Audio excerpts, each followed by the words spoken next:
ഈ ഫാനൊക്കെ ഒന്ന് ഓഫ് ചെയ്യാൻ കുറച്ച് നേരം. ഈ സ്റ്റേജിൻ്റെ അടുത്തുള്ള ഫാൻ മാത്രം ഒന്ന് ഓഫ് ചെയ്യണം, അല്ലെങ്കിൽ എനിക്ക് ബുദ്ധിമുട്ടില്ല. മഹാബലി ചക്രവർത്തി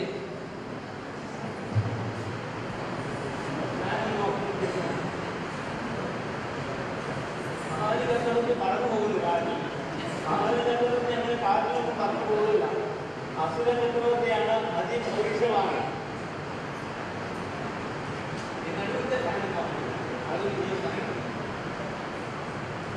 ഏതായാലും മഹാബലി ചക്രവർത്തി തന്റെ പൗരുഷം കൊണ്ട് ലോകം മുഴുവൻ പിടിച്ചടക്കി കഴിഞ്ഞിട്ട് പുള്ളി പാതാളത്തിലും ചെന്നു. അപ്പോൾ ഭൂമിയും പാതാളവും പുള്ളിയുടെ കയ്യിലായി. അപ്പൊ ഇതിന് മുകളിൽ എന്താ? ദേവലോകം. ദേവന്മാരാണെങ്കിൽ മടിയന്മാരെ മദ്യവും മധുരാക്ഷിമാരുമായിട്ട് അങ്ങനെ സുഖിച്ച് കഴിയുക. അവർക്ക് ആരോടും ഫൈറ്റ് ചെയ്യാൻ കഴിയില്ല. പാലാഴി മദനത്തിൽ പോലും അവരെ അസുരന്മാരെ അറിയിച്ചത്. അപ്പൊ ഇങ്ങനെ മടി പിടിച്ചിരിക്കുമ്പോൾ ഇവര് മഹാബലിയെ കുറിച്ച് കേട്ടു. എടാ, ഭൂമിയും പാതാളവും പിടിച്ച് ഇങ്ങനെ ഒരു അസുര ചക്രവർത്തി ഉണ്ട്, ഇവൻ അടുത്തത് മുകളിലേക്ക് നമ്മുടെ അടുത്തേക്ക് ഇറക്കണം. മുകളിൽ വന്നു കഴിഞ്ഞാൽ എന്താണ്? നമുക്ക് യുദ്ധം ചെയ്യാനുള്ള കഴിവൊന്നുമില്ല. അവർ നമ്മളെ പിടിച്ചിറക്കി നമ്മളെല്ലാം അടിമകളാക്കും. ഭൂമി മുഴുവൻ, ദേവലോകം മുഴുവൻ മനുഷ്യരെ കൊണ്ട് നിറയും. പിന്നെ നമുക്ക് ഒരു ഇഞ്ച് പോലും സ്ഥലം കിട്ടില്ല. അതിഭേദം മരിക്കുക. എന്താ ചെയ്യുക? അവർ ദേവേന്ദ്രനോട് ചെന്ന് ചോദിച്ചു. ദേവേന്ദ്രനൊക്കെ ചെന്നിട്ട് ചോദിച്ചു, എന്താ നമ്മൾ ചെയ്യുക? എന്തെങ്കിലും ചോദിച്ചു, എന്താ ചെയ്യുക? എന്നിട്ട് അവരെല്ലാവരും കൂടെ ആലോചിച്ചിട്ട് പറഞ്ഞു, നമുക്കൊരു കാര്യം ചെയ്യാം. വൈകുണ്ഠത്ത് പോയി മഹാവിഷ്ണുവിനെ കണ്ട് ചോദിക്കാം എന്താ ചെയ്യുക. എല്ലാവരും കൂടെ വൈകുണ്ഠത്തിൽ ചെന്നു. വൈകുണ്ഠത്തിൽ ചെന്നപ്പോൾ മഹാവിഷ്ണു ത്രികാലനാണ്. നേരത്തെ മനസ്സിലായി ദേവേന്ദ്രനും കൂട്ടരൊക്കെ കൂടി വരുന്നുണ്ടെന്നാണ്. എന്നാലും ഒന്നും അറിയാത്ത പോലെ അങ്ങനെ നിന്നു. ആ, ദേവേന്ദ്രനോ? അല്ല, ദേവഗണങ്ങളുണ്ടല്ലോ, എന്താ കാര്യം? ഭഗവാനെ രക്ഷിക്കണം. എന്തു പറ്റി? അത് ഭൂമിയിൽ ഇങ്ങനെ ഒരു അസുരനുണ്ട്, എല്ലാം പിടിച്ചടക്കി. അസുര ചക്രവർത്തി എല്ലാം പിടിച്ചടക്കി, പാതാളവും പിടിച്ചടക്കി. ഇനി ദേവലോകത്തേക്ക് വരാനുള്ള പ്രിപ്പറേഷനാണ്. വന്നു കഴിഞ്ഞാൽ ഞങ്ങൾ എന്ത് ചെയ്യും? ഞങ്ങളെ എല്ലാം അവർ അടിമകളാണ്. അതിഭേദം ഞങ്ങളെ ചാവുക നല്ലത്. ഭഗവാൻ ഞങ്ങളെ രക്ഷിക്കണം. അങ്ങനൊന്നും ഉണ്ടാവില്ല. മഹാബലിയെക്കുറിച്ച് ഞാൻ ഒരുപാട് കേട്ടിട്ടുണ്ട്. നല്ല ചക്രവർത്തി, ആളുകൾക്കെല്ലാം വളരെ ഇഷ്ടം. മഹാരാജവനും ചക്രവർത്തിക്കും പ്രജകളെല്ലാം വളരെ ഇഷ്ടം. എല്ലാവരും ഓണം പോലെ കഴിയുന്നു. മാവേലി നാടുവാണിടുങ്കാൽ മനുഷ്യരെല്ലാവരും ഒന്നുപോലെ. ഇങ്ങനെ എല്ലാവരും സന്തോഷത്തോടെ കഴിയുമ്പോൾ നമ്മളെങ്ങനെ വിഷമിക്കുന്നത്? അയ്യോ, അതല്ല തിരുമേനി, ഭഗവാനെ അവര് ഇങ്ങോട്ട് തന്നെ വരുന്നെന്നാണ് കേൾക്കുന്നത്. അടുത്തത് ഇങ്ങോട്ട് വന്നു കഴിഞ്ഞാൽ നമ്മൾ വിഷമത്തിലാകും. ഭഗവാൻ എന്തെങ്കിലും ചെയ്യണം. മഹാവിഷ്ണു ഒരു നിമിഷം ആലോചിച്ചു. ആട്ടെ ദേവേന്ദ്ര, വഴിയുണ്ടാക്കാം, നിങ്ങൾ ദേവനത്തിൽ പൊയ്ക്കൊള്ളൂ. ഇവർ മടങ്ങിപ്പോയി. മഹാബലി ഒരു നിമിഷം ചിന്തിച്ചു, ശരി, ഇന്ന് നമുക്ക് വേണ്ടത് ചെയ്യാം. അങ്ങനെ ഇരിക്കുമ്പോൾ ഒരു ദിവസം സുപ്രഭാതത്തിൽ മഹാബലിയുടെ അരമനയിൽ ഒരു അതിദിവ്യനായ ഒരു യുവ സന്യാസി പ്രത്യക്ഷപ്പെട്ടു. നമസ്കാരഗണ മുദ്ര നടുക്ക്, 3 വര ഭസ്മം, കഴുത്തിലൊരു രുദ്രാക്ഷമാല, നെഞ്ചിലും കൈകളിലും എല്ലാം ഭസ്മക്കുറി, ഇടത്ത് കണ്ടിൽ ഒരു കമണ്ടൂരിൽ തീർത്ഥം, വലത്ത് കൈയിൽ ഒരു ഓലക്കുട തോളത്തെ ചാർത്തി. ഇന്നിപ്പോൾ മഹാബലിക്കാണ് എല്ലാവരും ഓലക്കുട. മഹാബലി ചക്രവർത്തിക്ക് ഓലക്കുടയാണോ? ആരോ ഒരു കൃത്രിമ ഒരു ആർട്ടിസ്റ്റ് ഉണ്ടാക്കിയതാണ്. ഓലക്കുട ശരിക്കും വാമനനാണ് വരയ്ക്കുന്നത്. ഇതുമായി ചക്രവർത്തിയുടെ അരമനയിൽ പ്രത്യക്ഷപ്പെട്ടു. അരമനയിൽ പ്രത്യക്ഷപ്പെട്ട ഈ ദിവ്യപുരുഷനെ കണ്ടപ്പോൾ ദ്വാരപാലകന്മാർക്ക് തന്നെ അത്ഭുതമായി. അവർ ചോദിച്ചു, അയ്യോ അങ്ങ് എന്താ? അത് എനിക്ക് മഹാബലി ചക്രവർത്തി എന്ന് കാണണം. അവരനുമാനം പോലും ചോദിച്ചില്ല, നേരെ കൊണ്ട് ചക്രവർത്തിയുടെ മുമ്പിൽ. ചക്രവർത്തി ഈ ദിവ്യപുരുഷനെ കണ്ട ഉടനെ, ആ ദിവ്യത്വം ഒരു പ്രഭ ചുറ്റിനുള്ളിൽ കണ്ട ഉടനെ ചക്രവർത്തി സിംഹാസനത്തിൽ നിന്ന് ചാടി എഴുന്നേറ്റ് വന്ന് താഴത്ത് എഴുതിട്ട്, ഞാൻ ധന്യനായി. അങ്ങ് എന്താണ് അങ്ങയുടെ വരവിൻ്റെ ഉദ്ദേശം? അത് മഹാബലി ചക്രവർത്തി, എനിക്ക് മറ്റൊന്നും വേണ്ട. എനിക്കിരുന്ന് ദിനചര്യകൾ നടത്തുന്നതിനും ധ്യാനിക്കുന്നതിനും ഒരു സ്ഥലം വേണം, അത്രയേ ഉള്ളൂ.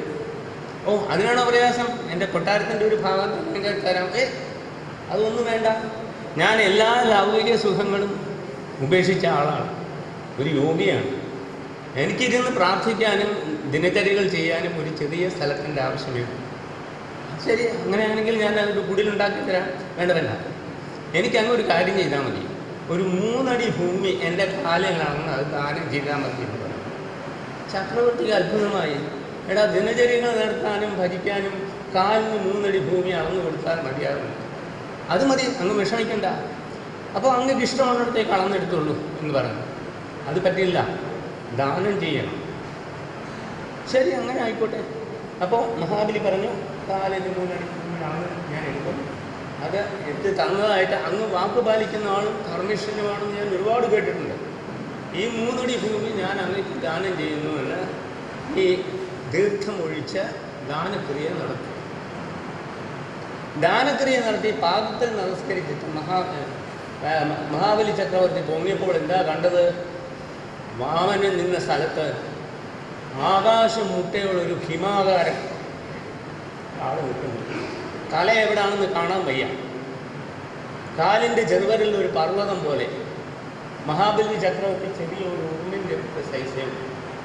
അപ്പോൾ മനസ്സിലായി, ഇത് സാമാന്യമായ ഒരു യോഗിയല്ല, ഇത് യഥാർത്ഥത്തിൽ മഹാവിഷ്ണുവിൻ്റെ അവതാരം എന്ന് വന്നിരിക്കുന്നു.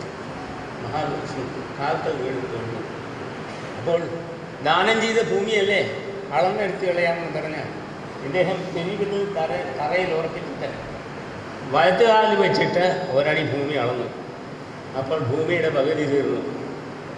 പിന്നെ ഇടത്തുകാൽ പൊക്കി ബാക്കി പകുതി കൂടി അളന്നു. അതിന് കഴിഞ്ഞിട്ട് മഹാബലിയോട് ചോദിച്ചു, ചക്രവർത്തി, അങ്ങ് എനിക്ക് 3 അടി ഭൂമി തരാമെന്നല്ലേ പറഞ്ഞത്? ഇതിപ്പോൾ 2 അടിയല്ലേ ഉള്ളൂ, 1 അടി ഞാൻ എവിടെ പോകും? ചക്രവർത്തി വിഷണ്ണനായി. എന്താ ചെയ്യുക? 3 അടി കൊടുക്കാമെന്ന് പറഞ്ഞൊരു 2 അടിയിൽ നിങ്ങൾ ഭൂമി മുഴുവൻ അളന്നെടുത്ത് കഴിയും. ചക്രവർത്തി കിരീടം താഴെ വെച്ചിട്ട് പറഞ്ഞു, മഹാത്മാവേ, ഇനി ഒരു തരി മണ്ണ് പോലും എൻ്റെ കയ്യിലില്ല. അങ്ങ് ഉയർത്തിയ കാല് എൻ്റെ തലയിൽ വെച്ചാലും എന്ന് പറഞ്ഞു. ഇതാണ് വാമന് വേണ്ടിയിരുന്നത്. വാമൻ എന്താ ചെയ്തത്? ചക്രവർത്തിയുടെ തലയിൽ കാല് വെച്ചിട്ട് ചവിട്ടി പാതാളത്തിലേക്ക് അങ്ങ് താഴ്ത്തി.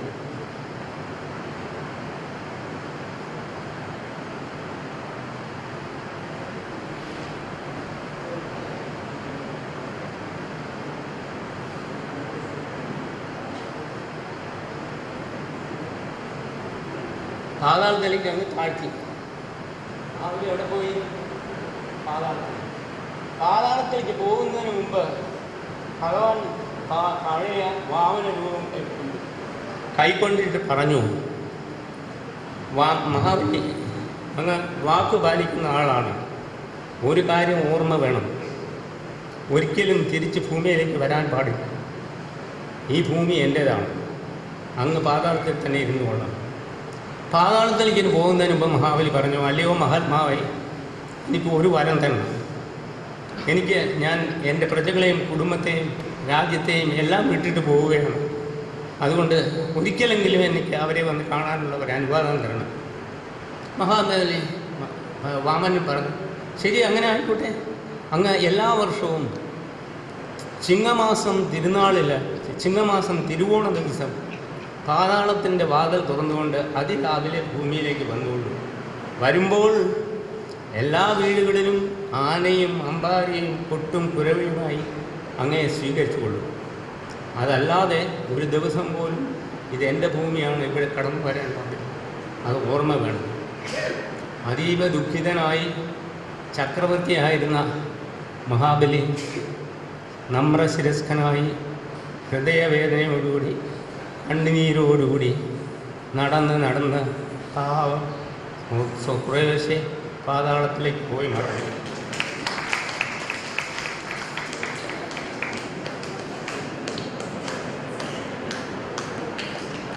We must be extremely grateful to Dr. Balraman Nair for the exemplary and superb manner in which our old friend had organized it and made it a memorable day of our lives. Days he has spent for this purpose is quite a lot, considering the demands his professional life still make on him. I, on behalf of all my friends, thank him. Thank you, sir. There is also another letter from Dr. Paulos, who is in England, and he is at his inability to come, and he has also written a well wishes